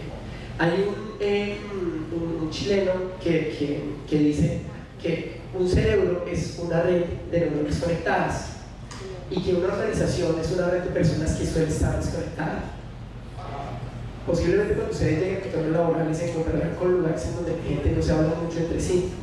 Y de hecho, si ustedes ven mucha de la literatura sobre docencia, hay un relato recurrente respecto a la soledad del profesor, respecto a la soledad del directivo, como que es una cosa súper sola, pero no tiene por qué ser así, porque podemos diseñar para que esas cosas no ocurran, podemos diseñar para que esto se parezca más a esto otro que nos alcanza a ver de todo bien, en donde todos nos reunimos alrededor con interés, donde todos estamos viviendo un propósito compartido, donde podemos diseñar para que ocurra una colaboración, como ya les contaba, con esas pequeñas pistas que hemos vivido en este rato, y donde hay un montón de áreas que van a ser importantes. El con quién es muy importante porque convoca un montón de gente, convoca centros de enseñanza y aprendizaje, por ejemplo, como los que movilizan este tipo de espacios, convoca áreas de tecnología, convoca áreas de bienestar estudiantil, convoca administradores educativos, comunidades docentes, tanto locales como globales, y estudiantes y por supuesto sus familias. Así que la cantidad de personas con las que hay que hacer estas transformaciones, con las que tenemos que prepararnos para el futuro de la enseñanza es enorme. No están solos y no pueden estar solos. Así que piensen mucho en estas pistas de la gente con la que van a tener que hablar. Está buenísimo los que están haciendo leyes, que están haciendo licenciatura, pero buenísimo también que empiecen a ampliar sus redes para conocer a personas de disciplinas completamente distintas, que van a ser finalmente esas personas de tecnología, de bienestar, de gestión, directivos, etcétera, con los que se van a encontrar más adelante. Ahora, ¿qué hay detrás de todo eso? La idea de poder tener un andamiaje social y emocional que les permita, no solamente a ustedes, sino a todas las personas, a sus estudiantes futuros, que les permita explorar nuevas identidades. Y de nuevo, no estoy hablando de identidad de género, que es una palabra muy en estos días, no es solamente eso. Cuando cada uno de nosotros, desde el punto de vista psicológico, mi esposa es psicóloga, entonces algo se me pega. Cada uno de nosotros, desde el punto de vista psicológico, cumple una función en nuestras familias. Tiene una identidad que fue casi que impuesta por nuestras familias, pues sin mala intención. a medida que vamos creciendo, podemos darnos cuenta de cuál es la identidad que adoptamos y cuál es la identidad que dejamos por fuera. Y cuando logramos integrar esas dos cosas, pasan cosas maravillosas, pasan cosas muy interesantes. Mi esposa trabaja mucho en ese tema.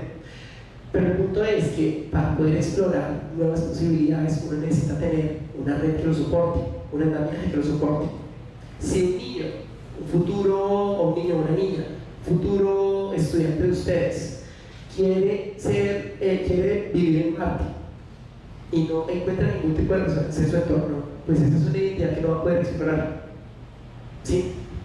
Si nuestro entorno está lleno de entretenimiento, de deporte, y ojo que no estoy diciendo que sea malo, no, ese no es el punto, pues nos vamos a quedar diferenciando eso. Es una cosa que yo hablaba alguna vez con un profesor en Medellín respecto al tipo de cosas que podemos hacer a nuestros estudiantes. Miren que nuestros niños y niñas están todo el tiempo con un montón de bombardeo cultural muy diverso, lo que escuchan los papás, lo que escuchan los amigos, y está bien. ¿Dónde tienen la oportunidad de pensar en cosas que no sean parte de su entorno cultural? En el colegio. Ese es como la puerta a un mundo, a un universo lleno de posibilidades. Pero ¿qué terminamos haciendo? A veces terminamos haciendo proyectos en el colegio que refieren a lo que el niño ya está viviendo. Estamos perdiendo la oportunidad de abrir mentes y abrir posibilidades cuando no notamos esas cosas. Entonces, bueno, hay una andamiaje social que hay que construir. Todos tenemos la posibilidad y la oportunidad de hacerlo. ¿Dónde? Aquí la sugerencia es que piensen en ecosistemas, porque no solamente ustedes van a estar trabajando en el aula, si están trabajando en el aula, sino que están en contacto con muchos socios y aliados en sus aulas, con personas de afuera que les pueden ayudar de muchas formas, pero van a ser parte de una institución, como les mencionaba, con muchos más roles. Y cuando ustedes piensan en un nivel institucional, van a encontrar muchos tejidos de relaciones que van a estar activos. Si luego piensan en un nivel territorial y en un nivel nacional, se van a encontrar dentro de un entorno mucho más amplio que afecta a lo que ustedes van a hacer en aula o que afecta a lo que sea que vayan a hacer. Esas relaciones se pueden dibujar, uno las puede prever o puede tratar de influenciarlas. Y no les estoy hablando en abstracto, porque de hecho este es como parte del ejercicio que nosotros hacemos con el diseño de un proyecto que tenemos desde hace unos años con el Ministerio de Educación. Estamos ayudando a consolidar el ecosistema nacional de innovación educativa. Pero lo que nosotros hicimos es eso, es tratar de entender quién está dónde, quién puede conversar con quién, a quién podemos conversar, con cuál otro. Así que la recomendación aquí es actuar en ecosistemas. No piensen que usted va a estar solamente actuando en su aula o actuando en una organización específica. Usted puede actuar en el mundo de una manera mucho más ecosistémica. Pero observe cuál es el ecosistema y cómo lo puede nutrir. La idea en general es que no pueda pasar de una institución educativa centralizada, es una cosa que le ocurre mucho a muchas instituciones, a un ecosistema de aprendizaje red. Ese es como el tránsito que uno esperaría poder hacer aquí. ¿Con qué? Pues desde el punto de vista de Mirar Futuro, nosotros les sugerimos 3 grandes ideas. Una, con información sobre ciencias del aprendizaje. Cada vez sabemos más respecto a cómo funciona nuestro cerebro, no lo sabemos todo, pero sabemos más respecto a qué funciona. Y hay información muy reciente que da pistas muy interesantes. Así que el tema de ciencias del aprendizaje es importantísimo y complementa muy bien los asuntos teóricos que uno explora también en una ejercicio de licenciatura. Conocemos la gestión y liderazgo educativo. Eso no significa que todos van a tener que ser administradores o docentes, pero si están en aula van a tener que gestionar su aula, y gestionar el aula significa hablar con las personas, entender a sus estudiantes, conversar con sus familias, a veces tolerar a sus familias, porque como padre de familia en este momento puede haber también a veces como el desgaste que representa para muchos profesores poder hacer ese tipo de cosas. Y finalmente con innovación educativa, con pensar en cómo detectar cuáles son las cosas que son susceptibles de mejorarse y cómo se pueden mejorar. Ahí quiero recomendarles este libro de hace un par de años, se llama Design for Modern Learning. Tiene que ver más con temas de diseño instruccional, pero hace un recorrido muy interesante por las tendencias actuales en aprendizaje. Entonces está bien interesante y habla de cómo crear usted ambientes, no experiencias de aprendizaje ni una clase ni una lección, sino cómo generar un entorno que efectivamente permita que las personas aprendan lo que necesitan aprender, que haya aprendizaje emergente. Les advierto que tiene un tono un poquito corporativo, porque las personas que lo escriben vienen del mundo corporativo, pero ahí hay una trampa adicional entre las que quisiera prevenirlos. Que un libro esté enfocado en lo corporativo no quiere decir que les sirva a ustedes. Es responsabilidad o es oportunidad de cada uno de nosotros hacer la traducción necesaria, hacer la adaptación necesaria.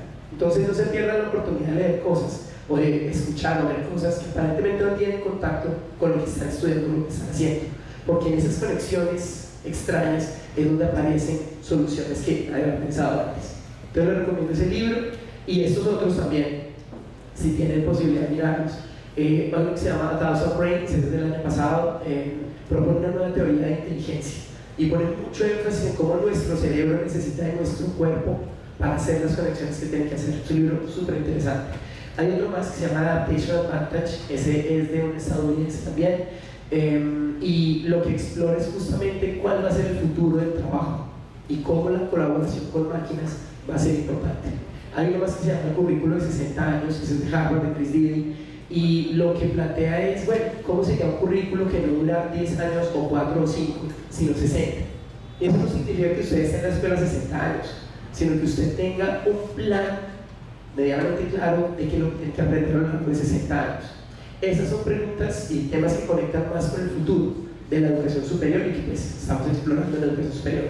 Y ese se llama Limitless, tiene un montón de pistas y de técnicas muy sencillas pero muy potentes de cómo podemos aprovechar mejor nuestra no capacidad cerebral, porque la estamos utilizando, sino cómo podemos sacarle el mayor jugo posible.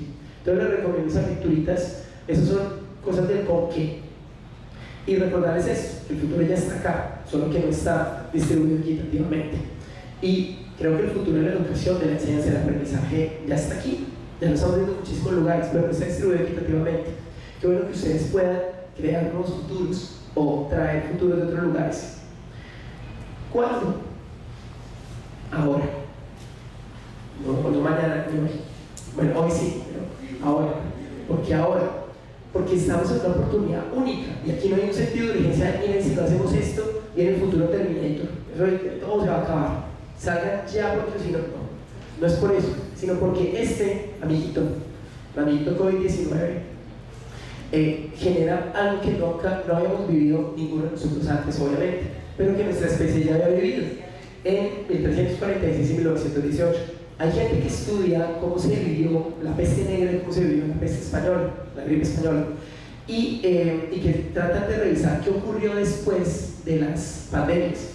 Nosotros perdimos gente, cada vida que se perdió es doloroso, pero perdimos mucho menos gente de la que mató. Eso sí fue una masacre impresionante. Y lo vemos en la peste española, la gripe española. Pero el punto es que después de que estas cosas pasan, las sociedades regresan con más curiosidad, quieren vivir la vida. Han visto que mucha gente está renunciando a su trabajo porque no quieren seguir en el mismo trabajo, porque estuvimos encerrados 2 años y yo no quiero vivir 2 años. Si eventualmente me voy a morir, pues venga, vivamos de una manera distinta, cambiemos de vida, renunciamos a lo que estoy haciendo, exploremos nuevas posibilidades. Otra cosa que ocurre cuando pasan este tipo de pandemias es que la gente empieza a encontrar respuestas y en el aprendizaje y en la ciencia puede encontrarlas. Así que es un momento único en realidad para crear el futuro. Los próximos 10 o 15 años son una ventana de tiempo que podremos o no aprovechar, pero la invitación es a que con todo eso, con toda esa tecnología, con todas esas cosas que hemos visto hasta este rato, ustedes piensen cómo pueden crear el futuro, cómo pueden aprovechar esa oportunidad desde muy diversas formas, y pensando no solamente en cómo crecen ustedes como individuos, sino cómo ayudan a crear un futuro mejor. Y uno se pregunta ahí, ¿y qué es un buen futuro? Entonces, el sentido de urgencia es desde la perspectiva de tenemos un tiempo muy propicio, hay muchas cosas pasando, hay muchas cosas que pueden salir muy bien, y tenemos de alguna manera también una oportunidad de frenar las que no van a salir tan bien. ¿Cómo poder empezar? Aquí yo quiero volver ya en esta última línea de la presentación sobre algunas de las cositas que ya les mencioné para darles unas pistas más claras. 3 ideas. Una, el ambiente personal de aprendizaje. ¿Qué es eso? Es una cosa muy sencilla. Usted puede hacer un dibujo en una hoja en donde muestra, se pone usted en el centro y muestra dónde, con qué aprende, cuáles son los recursos con los que aprende. cuáles son las personas, los lugares con los cuales está aprendiendo y de los cuales está aprendiendo. Usted puede dibujar ahí tecnología, gente, medios, lo que sea. Puede dibujar también con quiénes interactúa, en qué espacios interactúa. Y puede incluir en su dibujito adicionalmente, complementando cómo descubre información y cómo comparte información, dónde la hace visible. Y creo que es una cosa que a veces se nos desdibuja. Cuando uno como profesor le pide a cualquiera de ustedes, a un estudiante, que haga algún ejercicio, que haga algún entregable, en realidad lo que estamos pidiendo es que hagan una tarea para entregarnos. Y eso aplica también cuando ustedes hacen con los estudiantes. En realidad lo que estamos pidiendo es que nos ayuden a ver qué es lo que están entendiendo ustedes. Pero uno se relaciona distinto con eso. Uy, me eché parcial. O me saqué lo que no necesitaba. En realidad lo que es el ensayo o lo que sea que estén generando es una forma de ver dentro de sus cabezas. Nadie va a poder evaluar lo que ustedes saben. Nadie, porque no sabemos qué sabemos. Nadie en eso. Lo único que está dentro de nuestras cabezas son conexiones neuronales. Es imposible para cualquier persona abrir la cabeza a alguno de nosotros y decir, aquí está el concepto de, no sé, constructivismo. Claro, por aquí está Vygotsky, por aquí está Piaget. No, es imposible. No podemos interpretar esa red de conexiones. Así que la única forma que tenemos es a través de artefactos, a través de un ensayo, de una presentación, de una actividad. Es la única forma en la que podemos ver si estamos aprendiendo y que ustedes pueden ver si saben o no saben. Así que por eso el tema de creación es tan importante. Cuando ustedes creen cosas, cuando ustedes escriben un blog, cuando crean contenido que está tan en boga desde hace mucho rato, lo que están haciendo es poner frente al mundo lo que ustedes saben y frente a ustedes mismos. Así que hay una responsabilidad, digo yo, gigantesca de poder generar contenido que refleja lo que ustedes son en realidad y lo que podemos ser como humanos. Y luego está donde lo compartimos, cómo publicamos. Si usted hace todo ese dibujito, que no es nada complicado, ese es un dibujito que yo hice hace unos años de mi ambiente personal de aprendizaje, usted puede detectar cosas, usted puede pensar en cómo enriquecerlo. Eso lo hemos hecho con profesores en toda Latinoamérica. Tengo la posibilidad de hacer talleres con miles de profesores haciendo ese tipo de representaciones, invitándolos a reconocer su ambiente personal de aprendizaje y a enriquecerlo posteriormente. Enriquecerlo a través de la conversación, lo que algunos se han mencionado ahorita, el panel, por ahí es la cosa. Compartir recursos, decir, me encontré tal cosa chévere, tú cómo estás haciendo tal otra, lo que ustedes hacen de manera muy natural ya. Integrando nuevas personas, usando la tecnología para complementar y visibilizar todo lo que sabemos en conjunto. Así que ese es un hilo conductor del ambiente personal de aprendizaje. Segunda pista grande, piense en red. ¿Qué significa red? Red, de manera muy escueta, son conexiones, nodos y señales.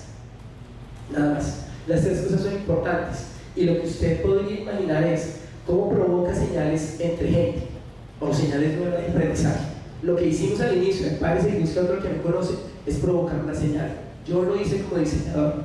Esa señal que genera una conexión, puede generar o no una conexión. Y eso se complementa pues con la posibilidad de fortalecer o incluir nuevos nodos en su red. Eso fue lo que hicieron en este rato, esta mañana. Ya deciden ustedes si fortalecen, mantienen o no esas conexiones, pero están ahí. Cada uno de ustedes tiene una red personal y cada uno de ustedes decidirá de qué manera lo puede enriquecer. Esto es base de ejercicios facilitados, como ya les mencioné, y la invitación aquí es a pensar en red, pensar en conexiones, nodos y señales. Última pista. Última pista. 4 principios para una red saludable. 1. Que estimule la autonomía, que cada uno de las personas que hacen parte de una red de aprendizaje pueda actuar de manera autónoma. ¿Qué significa eso? Que tenga algún nivel de control respecto a cómo, dónde, cuándo y con quién aprender. Esa es una forma de promover la autonomía. También sobre qué aprender, pero sobre todo cómo discernir. Algunos mencionaban parte del tema de las noticias falsas. Esa es una época en la que sus estudiantes, cuando ustedes los tengan, van a necesitar de manera muy, muy grande que les ayude a entender qué es verdad y qué no. No les he mostrado ejemplos de eso, pero hay tecnología en este momento que hace cada vez más difícil, es una carrera armamentista, hace cada vez más difícil saber qué es cierto, qué no. Y lo estamos viviendo desde hace ya varios años. Pero es a ustedes, a todos en realidad, a quienes buscar la responsabilidad de ayudar a entender a los más pequeños qué es verdad y qué no. Yo lo tengo en mi casa permanentemente, con una niña de 6 años y medio, pensando con mucho cuidado cómo le ayudamos a entender y a discernir qué es real y qué no. Otro, qué raro esto, propiciar interacción entre personas, como ya les mencionaba, a través de distintos mecanismos, a través de redes tecnohumanas. Otro más, reconocer la diversidad. Eso significa poder traer el mundo al aula. Y diversidad, de nuevo, no se agota solamente en los asuntos de género o en los asuntos de identidad sexual, se queda ni solamente en los asuntos étnicos, sino también en los asuntos ideológicos y de diversidad de ideas. No se imaginan lo difícil que es diseñar un curso en donde este libro de texto y este otro libro de texto que dice algo completamente distinto. Es muy difícil, porque lo más fácil es tener el libro de texto que diga el mundo es así. Pero hace mucho tiempo, alguien Stephen Townsend en su conferencia decía, por cada persona que le diga que el mundo es así, usted necesita una que le diga no, esta es otra forma. Para que usted tenga las dos miradas y usted pueda empezar a decidir con criterio cómo es el mundo en realidad. Así que no me queda nada de todo lo que les he dicho. Revisen ustedes que todo esto tiene sentido. Eso, el tema de la diversidad es importantísimo porque nos permite salir de las burbujas de información en las que vivimos. Quienes de pronto sean usuarios de TikTok, TikTok tiene unos algoritmos más avanzados en redes sociales. Y dicen, wow, buenísimo, más o menos. Porque TikTok detecta muy rápido qué es lo que usted está consumiendo y le muestra más y más y más y más de eso. Y si usted trata de salirse es difícil. Usted tiene de manera consciente que empezar a seguir a gente a la que usted no veía, meter a otro al que no seguía, para que el algoritmo empiece a mostrar una cosa distinta. Así que, pues, cuidado, advertencia. Lo que usted consume, el algoritmo se diseña para que le dé más de eso. Si usted consume cosas que no son ciertas, el algoritmo va a empezar a mostrarle todas las teorías conspiratorias del mundo. Desde extraterrestres, área 5, todo lo que sale esto es de History Channel. Pero tengan presente eso. Estamos en una burbuja y podemos actuar de manera consciente para salirnos de la burbuja. A través de la computación, a través del papel. Finalmente, promover apertura a nuevas ideas. Si usted trae múltiples ideas, si usted trae diversidad, pero no tiene mecanismos de apertura, la cosa no va a funcionar. Entonces piensen cuál es la tecnología que está utilizando. Por ejemplo, piensen de qué manera está trayendo gente. Si efectivamente en su aula, ustedes como futuros profesores, tienen posibilidad mejor de modelar apertura, ¿sí? Es muy fácil detectar cuando hay apertura o no. Así que hacerlo de manera consciente es importante. Estos son los 4 principios entonces: estimular la autonomía, propiciar interacción, reconocer diversidad y promover la apertura. Eso está en esa charla que les decía que hice con el TEC de Monterrey. Ahí pueden verlo de manera mucho más detallada. En resumen, el futuro de la enseñanza y el aprendizaje, futuros posibles son en red, es adaptación y es vivir un propósito. ¿Qué hace usted con eso? Usted puede tener unas pistas para pensar en red, un hilo conductor, una perspectiva y 4 principios que les mencioné hace un momento. Esas son las pistas para pensar en red y para empezar ese camino de adaptación y de ver posibilidades diferentes en el entorno. Ese es junto con la recomendación de actuar en ecosistemas, pensar cómo está el ecosistema en el que ustedes viven. Son como ese resumen, esas recomendaciones que así quisiera dejarlos. Y para terminar, quisiera plantearles esta pregunta: ¿alguna de todas estas pistas puede enriquecer lo que ustedes están haciendo en este momento? Sea cual sea el rol. Conversen con una persona que tengan cerca, o si quieren pongan el Padlet, buenísimo si pueden ponerlo el Padlet, para tener un poquito de feedback respecto a la charla. Entonces dediquen un minutito a esto y ya vamos cerrando.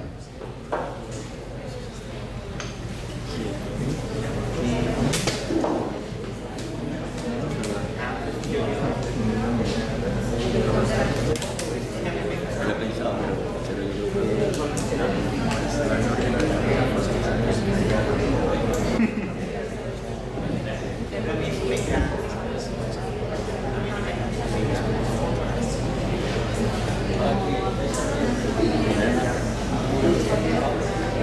que lo que más cuesta es el tema de la planificación. O sea, está mucho. Uno logra que ya no, lo que vos decís, uno está pensando en la idea, en el hábito, Si estás pensando en el término de alcance, de puntos, de personas, puedes lograr seguramente.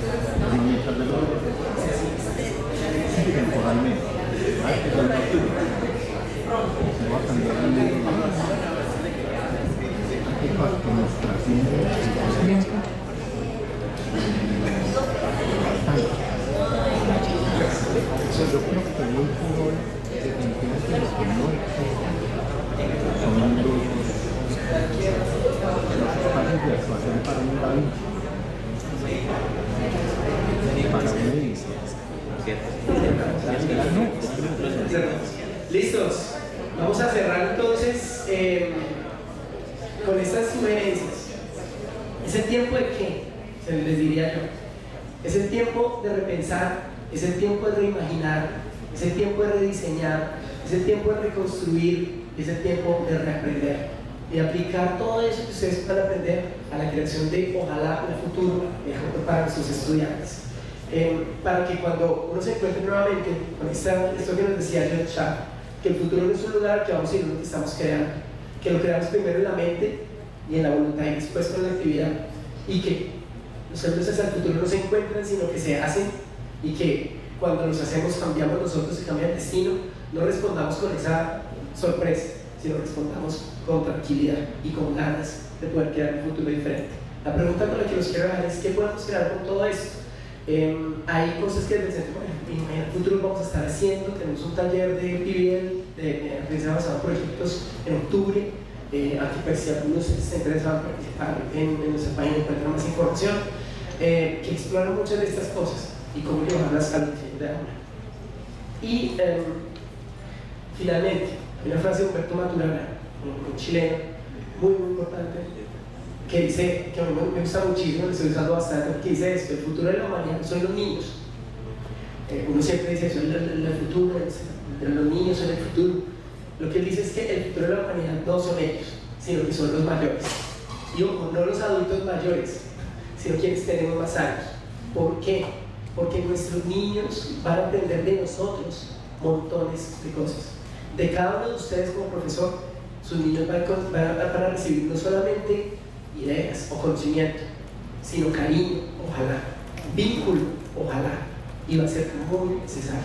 Así que el mundo que podamos crear y el futuro de nuestra humanidad está en nuestras manos.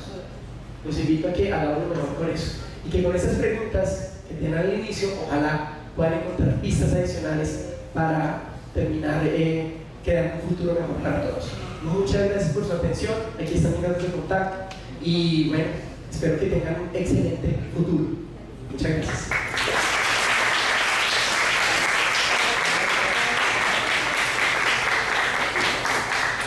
Muchas gracias, Diego, por la charla. Bueno, el tiempo está un poco corto, pero quisiera saber si de pronto alguien tiene alguna pregunta, algo que pudiéramos de pronto aprovechar de este espacio que nos queda. ¿Quién se anima? ¿De atrás? Ahí es de donde termina la presión social. Nadie quiere ser el primero en levantar la mano. ¿De acá? ¿De allá? ¿Nada? Una valiente. ¿Oh? Arte. Uy, ese es un tema complejo. ¿Qué te imaginas? Puede ser para ayudar a la creación o también para guiar el proceso creativo. Yo tengo tres opciones. Dejémosle dos. Hay una cosa que se llama, ¿cómo se llama? Mid-Journey. Mid-Journey, como mid de mitad y journey de viaje. Mid-Journey. Ese es uno de varios algoritmos que reconocen texto y generan imágenes artísticas. Eso le puede decir una imagen de estudiantes o de personas sentadas en un auditorio como la pintaría Van Gogh, y el algoritmo me genera eso. Yo puedo ir puliéndolo para acercarme a lo que quiero. Las cosas que la gente está generando con eso son impresionantes, pero hay una discusión muy grande respecto a qué es entonces la creatividad. Una máquina puede ser creativa, no supone que solo los humanos seremos creativos. Es que detrás de ese tema del arte hay unas cosas interesantes. Si se trata de pronto de temas de producción audiovisual, hay una que se llama y es pues súper chévere porque todo eso es basado en inteligencia artificial. Usted sube un video, un audio, un podcast, lo que sea, que está lleno de como muletillas, como pausas, y esta cosa es capaz de reconocer todo eso y limpiar el audio de manera automática, tanto el audio como el video. Eso acelera los procesos de producción. No tiene que ver directamente con creatividad, pero sí es una ayuda gigantesca. Entonces, en arte hay mucha cosa pasando. Hay algoritmos que son capaces de generar música, de componer música automáticamente en este momento, y hay otras que todavía están un poco en beta, que son capaces de escribir artículos. GPT-3, como suena, GPT-3. Este es un algoritmo de generación de textos y en realidad es un descreste. Pues, en realidad es inquietante ver hacia dónde nos podemos dirigir. Y a eso va a generar un reto para ustedes como profesores, porque si lo que ustedes tratan de llevar a sus aulas como solicitudes, haga un ensayo sobre tal cosa, hay un algoritmo que hace eso. Entonces vamos a apoyarnos en algoritmos para calificar y detectar dónde están los problemas, o vamos a pensar de una manera distinta la evaluación. Esa es una pregunta muy candente para ustedes, y qué bueno que ustedes puedan encontrar mejores futuros para la evaluación. Igual, pues, si alguno quiere preguntar alguna otra cosa más adelante, con todo gusto me pueden contactar. Diego, yo tengo una pregunta.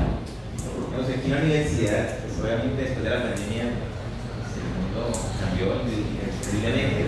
Obviamente la educación también. ¿Ahora me escuchan? Entonces yo quisiera preguntarte, digamos, en cuanto al tema de educación superior, ¿cómo ves este tema de la educación híbrida, digamos? ¿De qué manera las universidades están pensando ese tema de la educación híbrida y qué tanto, digamos, los estudiantes todavía, algunos quizás se pueden resistir un poco menos, dependiendo de la experiencia que para algunos no fue tan placentera en la virtualidad? Entonces, ¿cómo las universidades están pensando este tema del mundo de la educación híbrida? De maneras muy diversas.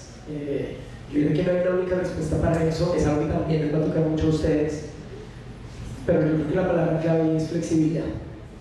El futuro va a ser híbrido. Yo la verdad estoy convencido de eso. Aquí no hay marcha atrás.